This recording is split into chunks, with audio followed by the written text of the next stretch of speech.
So this is going to be yoga practice class number 6. This is going to be about a sitting posture, which is known as Vajrasan, but not the Vajrasan that is popularly known to the world of yogic science, but rather the scientific or the tantric version of Vajrasan. So now here I'm assuming that most of you have already gone through the previous videos. I would suggest that you first get yourself acquainted with and also practice the yoga postures that I have spoken about in the previous videos, that is the yoga practice class number 1 to class number 5. Once you are able to do those postures even a little bit, like you don't have to master them completely, but if you even practice them a little bit, then you move on to this posture, which is the tantric version of Vajrasan. Now normally the Vajrasan that is taught in most of the yoga schools is a bit different from this, but this is the actual Vajrasan that actually deserves the title of Vajrasan. Vajrasan basically comes from the word Vajra. Vajra basically means either diamond or thunderbolt. And basically the reason why this posture is called Vajrasan is that it basically makes the body as good as a diamond or a thunderbolt. But if you see the traditional Vajrasan that is taught in most of the yoga schools, that doesn't deserve the title of Vajrasan because it actually doesn't really do anything to the body. But this Vajrasan, on the other hand, if anyone practices this posture and masters this posture, when I say masters this posture, I mean the person should be able to sit in this posture very comfortably, the way he's sitting in a chair. If that is the level of mastery one gains over this posture, the body starts developing those cuts and those definitions, which basically is similar to the cuts and definition of a diamond, and that is the reason why this posture is called Vajrasan. Now, as you can see in this posture, you are basically keeping the knees together. You're sitting on the hips, but the feet are outside. The entire weight is falling on the side of the foot, the side of the big toes, side of the foot, and the ankles. That region is getting the maximum weight of your body, and also you're sitting on the hips. No part of the heel is touching your thighs. So this is the tantric version of Vajrasan. Obviously you can see this is not a very easy pose, something that you need to master over a period of time. This pose requires a little bit of practice, and that is the reason why I told you that there's a reason why I have been numbering these yoga practice videos. The main reason was this: you can't directly just sit in this posture, right? So you need a preparatory system wherein your body gets flexible and strong enough to actually sit in this posture comfortably. And even then you won't be able to do it. This requires a lot of practice. So now the next thing is, how do you sit in this posture? So what you have to do first is you need to first fold one leg at a time. One leg like this, with the foot turned outwards. Make sure that the side of the foot, that is the side of the big toe, side of the foot, and the ankles are falling flat on the floor. The knee joint is bent and the heel should be ideally away from the hips. Try to keep the back straight in this position. Initially, this itself will be a huge challenge for a lot of people out there. A lot of people who don't have a certain level of fitness, they will find even this to be extremely challenging. So just practice this. Try to get into this position with the back straight, and then slowly try to stretch sideways by using the support of your palms and fingers. By crawling the fingers like this, you can slowly try to bring the elbow to the floor like this. This again will be very challenging initially. I am doing it because I can sit in the posture. But people who are new to this will find it very challenging to do even this. And now I'm assuming that you are wearing, if you are a male, you're supposed to wear the Indian loincloth while practicing this, because this comes under the tantric practices. Tantra basically is the Sanskrit word for technique, a technique which is based on science. And I will be talking about the science of this posture later on.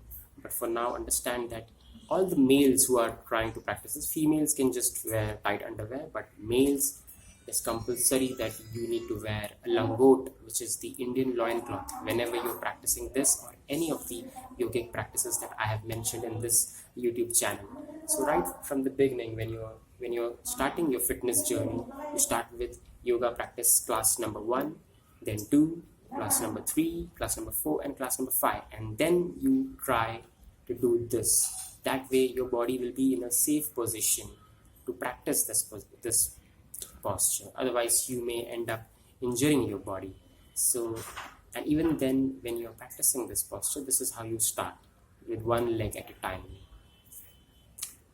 So once you're done stretching on one side, you can do the same thing on the other side. Stretch, make sure that the back is as straight as possible. Then what you can do is you can slowly start folding the leg which is straight. Fold it vertically and try to hold the outside of the knee with the same elbow, and then again try to stretch sideways towards the leg which you have folded. Take support of the folded vertical knee as you stretch sideways, and try to crawl with the fingers as much as possible till the elbows reach the floor. This is done on one side. Then you repeat the same thing on the other side. So initially, this is all that you have to practice, and slowly, as and when you get comfortable with this, initially there will be a little bit of pain when you do this, but as and when you get comfortable doing this, then you can actually go for the main posture, which is the Vajrasana. And the way you're going to do that is you're going to turn both the feet outwards, and then slowly taking support of the hands, you slowly try to bring the hips down the floor such that the heels are slightly away from the hips, so that the hips should not fall on the heels, they should fall on the floor. And then once that is in position, you keep the thumb inside the fist, straighten the elbows, place the fists on the knees, and try to keep the back straight. And the way you're going to keep the back straight is you're going to make sure that the lower back is pushed as much as possible in front, so that you simulate that natural shape, the S-shaped vertebral column, the lordotic curve of the lumbar region, the forward curve of the lumbar region. You're trying to simulate that shape. So try to push the lower back as much as possible in the front. And then I have already spoken about another tantric practice known as the Khechari Mudra, which is the tongue lock. If you haven't seen that video, I have posted the link of the video on Khechari Mudra in the description below. You can check out that video, because in this pose it would be very beneficial if you push the lower back in front, and then you apply the tongue lock, which is the Khechari Mudra, and then slightly push the chin behind and try to keep the cervical region as straight as possible. So try to maintain this pose for as long as you can. Initially go for 30 seconds, 4 times. And now the way you release this posture, even that is important. The way you release it, the ideal way of releasing it is to place the hands behind and shift the entire body weight behind, so that the knees come up, and then you can slowly straighten the legs. And once you have straightened the legs, try to push the ankles away, like push the toes away from your body as much as possible.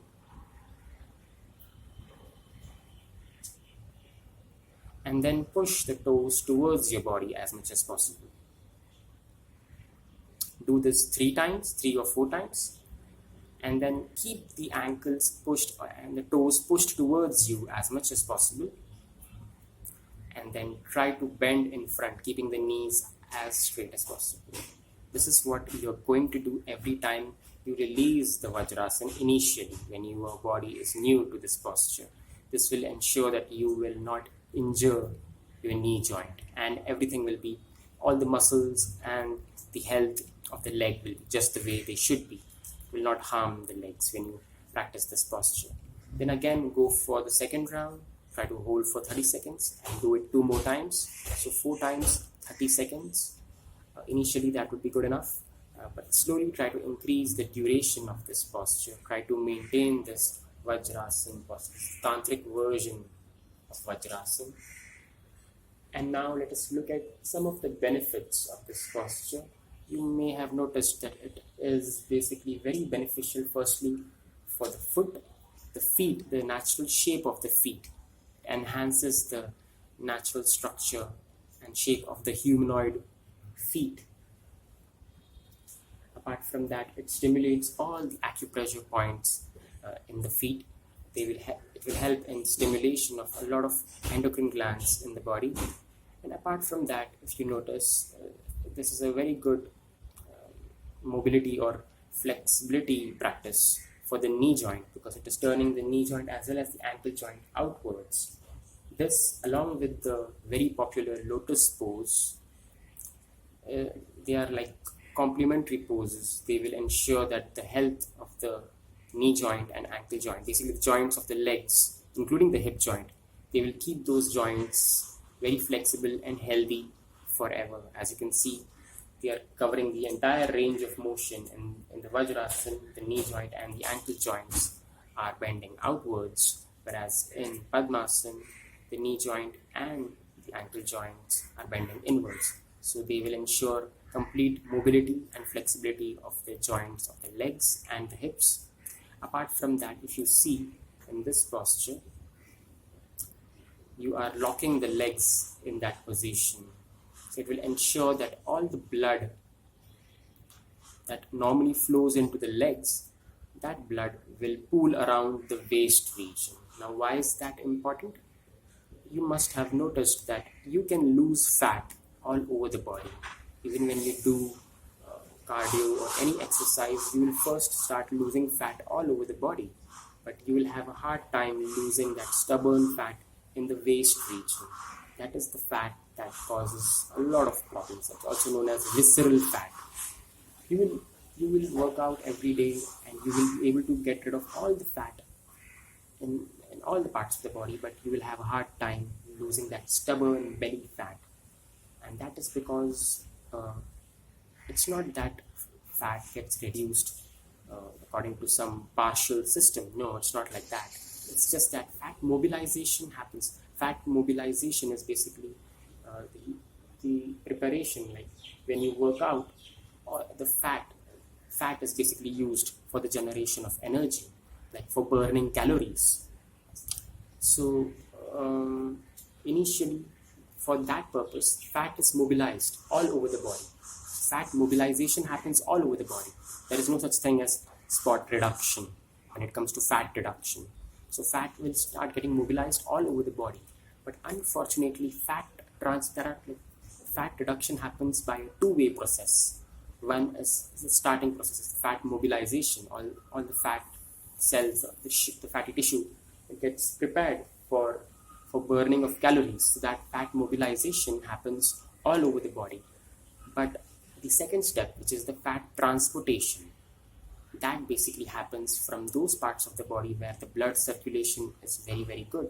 Unfortunately, there are very few blood vessels in the waist region, the hips and the waist region.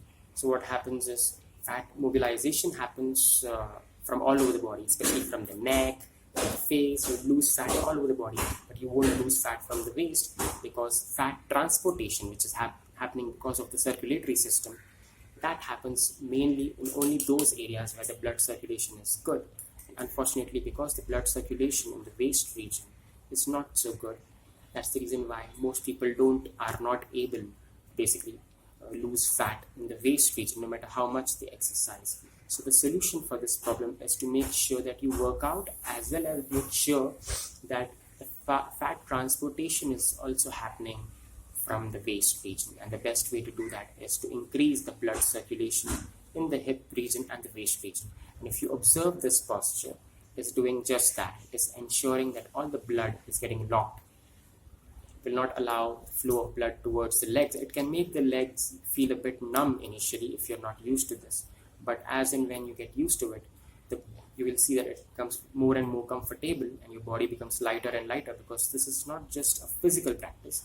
It's a glandular. Most of the yoga practices or exercises are glandular exercises, or you can say inner sizes, because they work on the endocrine system.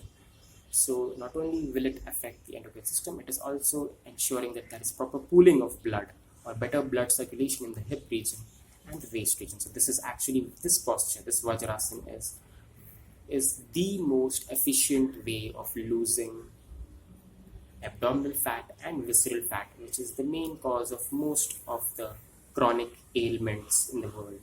Like even things like high blood pressure, heart problems, obesity, diabetes, all these are linked to, like, not the type 1 diabetes, the type 2 diabetes. All these are linked to increase in abdominal fat, increase in the visceral fat. And this posture is the best workout for the loss of belly fat. And like I said, there is fat mobilization happening and also fat circulation, fat transportation happening from the waist region in this posture.